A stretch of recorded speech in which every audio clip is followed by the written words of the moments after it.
दिवसाचं महत्त्व म्हणजे मराठी भाषेचं महत्त्व प्रत्येकाने जपलं पाहिजे. मराठी भाषा जपली पाहिजे. जसं आईवर प्रेम करा हे असं आपल्याला सांगावं लागत नाही, तसं आपल्या मराठीवर प्रेम करा हे पण आपल्याला सांगायला लागता कामा नये. आणि या मराठी भाषेचं जतन आणि जपणूक आपणच केली पाहिजे. मराठीला अभिजात दर्जा मिळाला आणि मराठीची उंची ही अधिकाधिक वाढली हे आपण पाहिलेलंच आहे. आणि याच मराठी भाषेचा सन्मान आणि म्हणून हा आपण साजरा करत असलेला अख्ख्या महाराष्ट्रावर मराठी भाषा दिन आज सर्वत्र साजरा होतोय. मराठी अस्मिता, मराठी परंपरा, मराठी रूढी, मराठी साहित्य या सर्वांची जपणूक करणं हे आपला प्रत्येक मराठी माणसाचं कर्तव्य आहे. आपण मराठी बोललो की आपसुकच समोरचे सगळे मराठी बोलतील. त्याच्यामुळे आपल्या मराठी भाषेचा अभिमान करा, आपल्या मराठी भाषेवर प्रेम करा. आणि याच मराठी भाषेवर आधारित अनेक साहित्य आहे आपल्याकडे उपलब्ध. कथा, कादंबऱ्या, भारुडं, पोवाडे, गवळण आणि विविध प्रकारचं साहित्य. त्यातलंच काही काव्यांचं गायन आपण आता या ठिकाणी करणार आहोत. तर मला असं वाटतं की आपण सुरुवात जरा मोठ्या मुलांपासून करूया. इयत्ता 8वी रेडीची मुलं जी आहेत ती कसं तयार करूया.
यानंतर छोटी मुलं आपल्या समोर सादर करतात दिवाळा. आणि याच्यानंतर 5वी डोंगराच्या पलीकडे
डान्स करा, डान्स करा.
पुराचं पाणी चढलं, गंगेला आला पूर.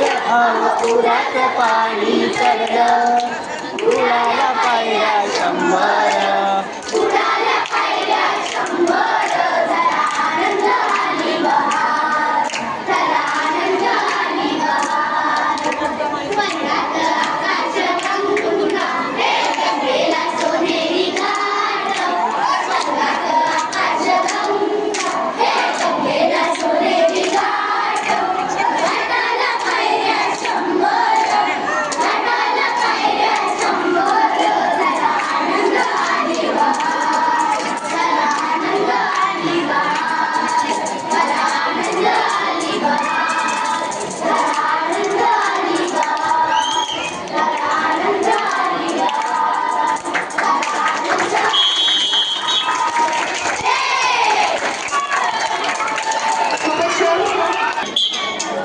माळेला जाते हो नाचवा, हो माहेरला जाते हो नाचवा, तिच्या गोवाला कोकण दाखवा. हैया हो, हैया हो, हैया हो, हैया हो. गावा कोकणची लिहिलेली खाडी, दोन्ही तीराला हिरवी हिरवी झाडी.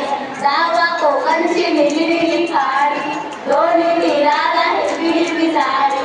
भगवा अबोली फुलांचा ताटवा, ओ भगवा अबोलीच्या फुलांचा ताटवा. तिच्या गोवाला कोकण दाखवा, माहेरला जाते. केल्यामुळे थोडी गडबड झाली. तर या ठिकाणी आपला काव्यवाणी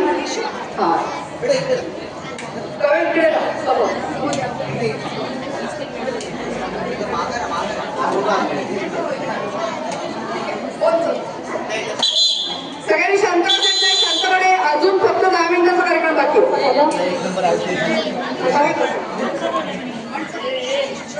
शांत. अंधार पार झाला आता दिवा पाहिजे, अंधार पार झाला आता दिवा पाहिजे. महाराष्ट्राला पुन्हा एकदा जिजाऊंचा शिवा पाहिजे, जिजाऊंचा शिवा पाहिजे. हिंदवी स्वराज्याचे संस्थापक, पराक्रमी, दूरदृष्टीचे आणि आदर्श शासक छत्रपती शिवाजी महाराज. मित्रांनो, 17व्या शतकातील भारतात अनेक ठिकाणी स्त्रियांची स्थिती अत्यंत कठीण होती.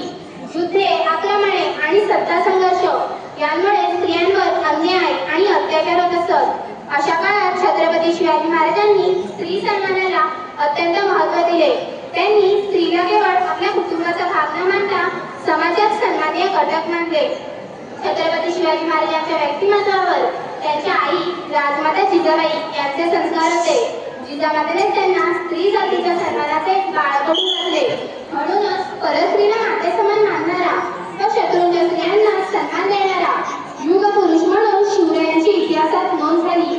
महाराजांनी आपल्या सैन्यांना स्पष्ट आणि कठोर आदेश दिले होते की युद्धाच्या वेळी किंवा जिंकलेल्या प्रदेशात कोणत्याही स्त्रीचा अपमान होऊ नये.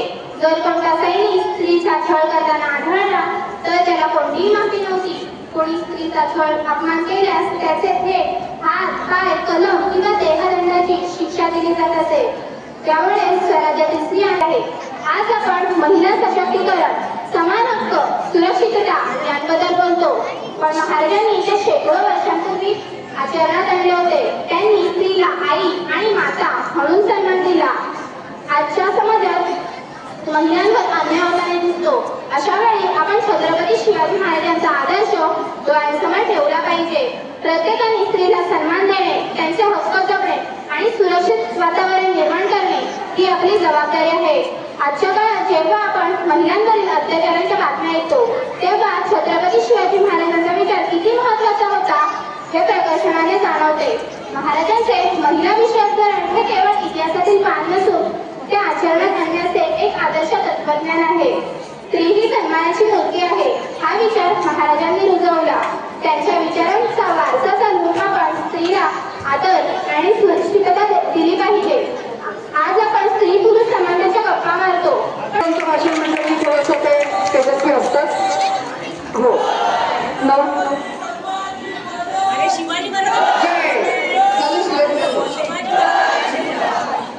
त्यानंतर नववी रेणीच्या मुलांनी येऊन तयार व्हायचंय. तोपर्यंत छोट्या मुलांचं एक गीत होतं आणि आर्यन वैष्णवी जयस्वर आणि आर्यन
जवळ घ्या तर आवाज येतो.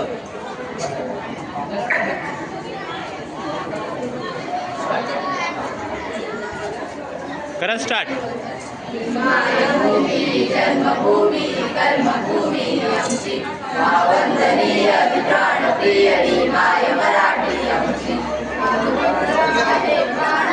ही आमची आहे बोली अस्मानी झळके भव्य पताका भगव्या तळपटक्याची महाराष्ट्र भूमी जन्मभूमी कर्मभूमी आमची वंदनीय प्राणप्रिय माय मराठी आमची राकट देशा कणकर देशा दगडाच्या देशा प्रणाम माझा घ्यावा श्री महाराष्ट्र देशा भीमा वर्धा कृष्ण गोविंदा भद्रा गोदावरी एकपणाचे भरती पाणी मातीच्या घागरी योग्यांची संतांची भक्तांची माळकऱ्यांची ही देव देशान धर्मासाठी प्राण वेचणाऱ्यांची योद्धांची वीरांची तलवारीच्या पात्यांची देशाचे रक्षण करण्यासाठी जीवन करणाऱ्यांची ही भूमी सप्तसुरांची रंगांची अष्टकलांची गाण्याची शास्त्र विनोदाची ही भूमी साहित्याची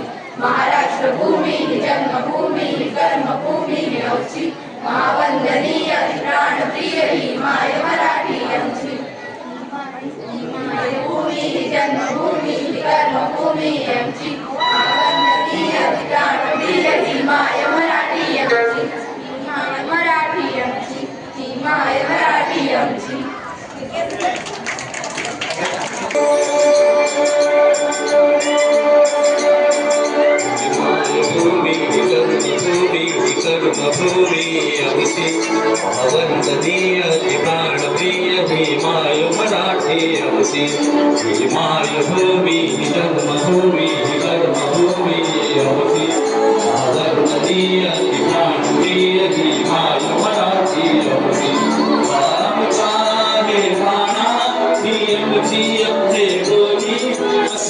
आसमानी झळके दिव्य पताका भगव्या जलपटकाचे महाराष्ट्र भूमी ही जन्मभूमी ही कर्मभूमी आमची महावंदनीय अतिप्राण प्रिय ही माय मराठी आमची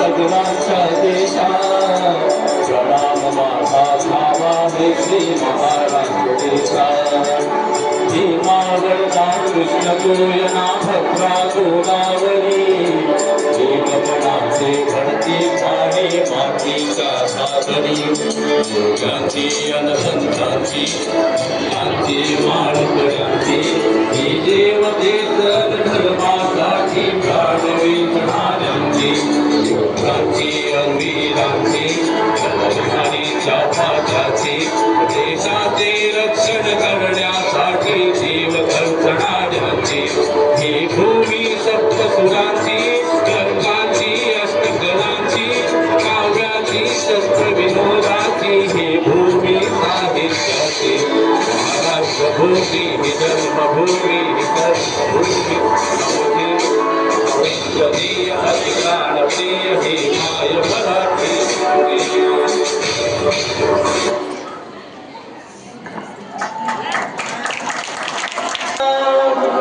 इथे जन्मला शिवजुरी किल्ल्यावर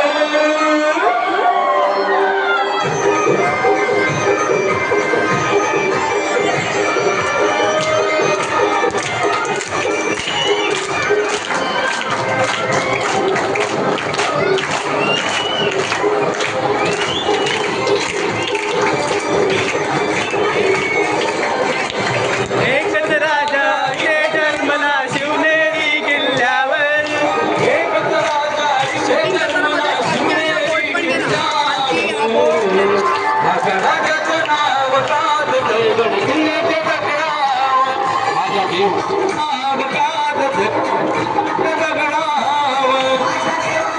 आलो आलो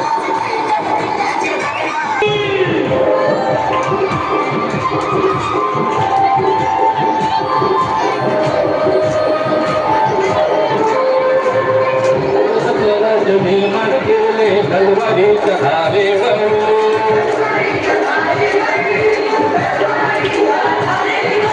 रयतेसाठी प्राण झेलले आपल्या नितळ्या छातीवर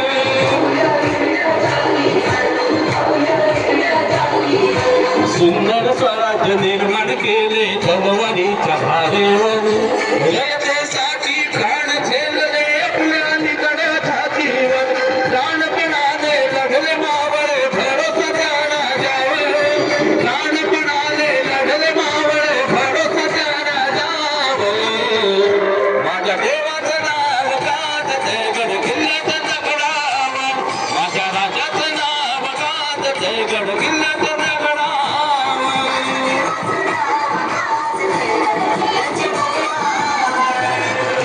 धन्यवाद धन्यवाद धन्यवाद खूप छान या कार्यक्रमाची सांगता अशा प्रकारे केली. शेवटाकडे जाताना सगळ्यांना एक विनंती आहे तर सावधानची सूचना जे आहेत ते बसलेलेच राहतील बसलेले बसलेच राहतील उभे आहेत ते उभेच राहतील बेटे बेटे सावधान दिलं तरी पण सर ऑर्डर द्या सूचना द्या सावधानची यानंतर आपण आपल्या या मराठी भाषा दिनाचा शेवट पसायदानाने करणार आहोत. आता या ठिकाणी पसायदान कसं आलं याचं 2 मिनिटं मी तुम्हाला सांगते. कसं आहे की ज्ञानेश्वरांनी ज्ञानेश्वरी लिहून पूर्ण केली आणि ज्ञानेश्वरी लिहून पूर्ण केल्यानंतर मी ती निवृत्ती रक्कम म्हणजे त्यांचे मोठे बंधू यांच्याकडे सुपूर्द करत होते. तेवढ्याच त्यांनी म्हटलं की अरे तू ज्ञानेश्वरी पूर्ण करतोस पण ज्ञानेश्वरीचा समारोप करताना प्रार्थना यायला पाहिजे. तर त्यावेळेस ज्ञानेश्वर म्हणाले की मी सुरुवातीला ओम नमोजी अत्याची प्रार्थना केली आहे तरीही की सर्वांसाठी काहीतरी एक मागणं मागितलं पाहिजे आणि याच्यासाठी तू काहीतरी लिही आणि ज्ञानेश्वरीचा समारोप कर आणि त्यांच्या आज्ञेवरून ज्ञानेश्वरांनी सर्वांसाठी जी प्रार्थना लिहिली ती प्रार्थना म्हणजेच पसायदान. आता विश्वात्मके देवे तेणे वाक्यज्ञ तोषावे तोषो निमज द्यावे पसायदावे जो जे वांछील तो ते लाहो ज्याला जे जे हवंय ते ते मिळू देत. अर्थात त्याच्या आधी त्यांनी म्हटले दुरितांचे तिमिर जाव म्हणजे चांगल्याचं चांगलं होऊ देत, वाईट माणसांचे वाईट विचार जाऊ देत आणि मग ज्याला जे हवंय ते मिळू देत. इतकी सुंदर प्रार्थना विश्वात्मक देवाकडे त्यांनी केली आणि हे विश्वाची घरं माझे घर ही संकल्पना पूर्णत्वात नेतानाच हे पसायदान निर्माण झाले. तर याच पसायदानाचं सामूहिक गायन आपण सगळ्यांनी करायचं आहे. सगळ्यांनी हात जोडायचे आहेत आणि हे पसायदान या ठिकाणी म्हणायचंय की 1 2 3 स्टार्ट म्हणेल. सगळ्यांनी मोठ्याने पसायदान म्हणायचं आहे. बोला 1 2 या म्हणून 1 2 3 स्टार्ट. सगळे असेल. आता विश्वात्मके देवे वाक्यज्ञ तोषावे तोषो निमज द्यावे पसायदावे आमची गणपती सांडो तया सकळी गती वाढो भूतान परस्परे पडो मैत्र्याची भावने दुरितांचे तिमिर जाओ विश्वस्व धर्म सूर्ये पाहो जो जे वांछिल होते राहो प्राणी वर्षत सकळ मंगळी ईश्वरिष्ठांची मांदी आली अनवरत भूमंडळी भेट तू भूता सदा कल्पतरूंचे आरव चेतना चिंतामणीचे गाव बोलते जे अर्णव पीयूषावे चंद्रमेचे लांछन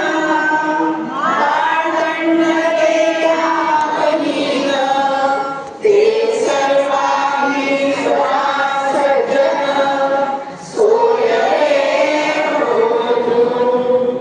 जिंबहुना सर्व सुखी पूर्ण होई